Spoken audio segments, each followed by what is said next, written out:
Il se passe au sein du gouvernement des choses vraiment graves, et je ne peux pas faire comme si de rien n'était.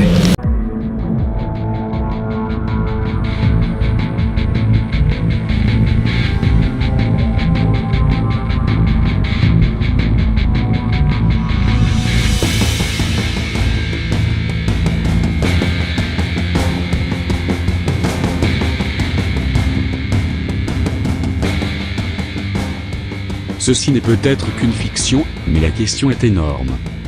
Bonjour à tous et bienvenue sur ma chaîne pour cette nouvelle vidéo. Nous allons commencer celle-ci par un petit micro-trottoir réalisé par la chaîne Téléson.fr. Je serais quand même pour effectivement interdire le téléchargement illégal quand les artistes ne le souhaitent pas. Pour le moment, très loin. Si la loi elle doit se faire, il faut la faire sur de bonnes bases. Il faut déjà interdire en fait les sites eux-mêmes qui donnent en fait, cette facilité-là. C'est une bonne chose, oui. Oui. J'espère qu'elle passera, quoi. Bonne et mauvaise mesure à la fois. C'est dommage pour les jeunes, c'est dommage de pouvoir télécharger.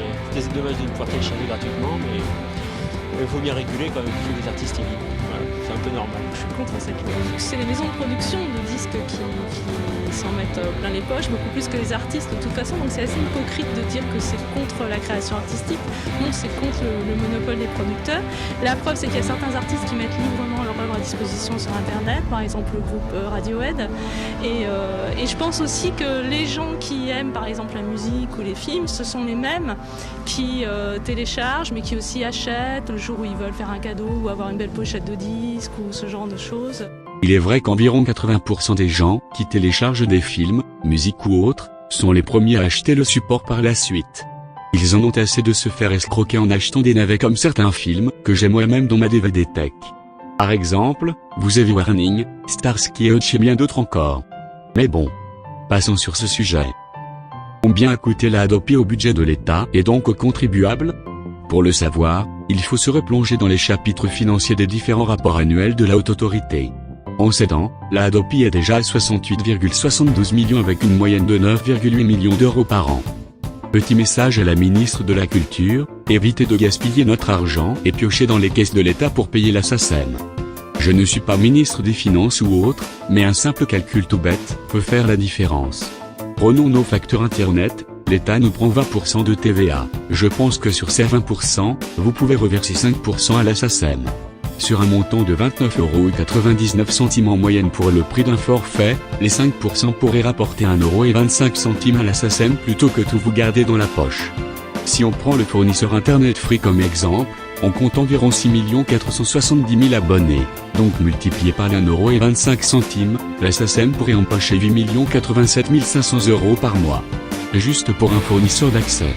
Donc je vous laisse imaginer si on compte les autres fournisseurs comme Orange, SFR, Bouygues. À moins que l'argent ne soit pas le but de la manœuvre.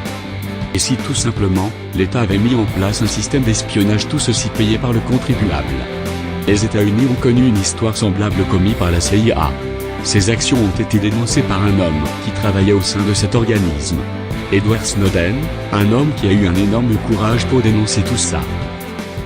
Prêt à passer à l'action? Celui-là a l'air croustillant. Attends, comment c'est possible?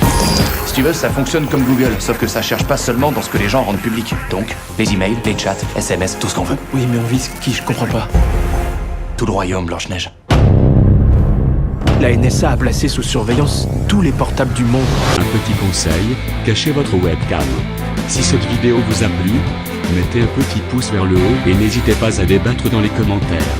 Aussi, vous pouvez vous abonner à ma chaîne et partager cette vidéo avec tous vos contacts. Merci beaucoup et à bientôt.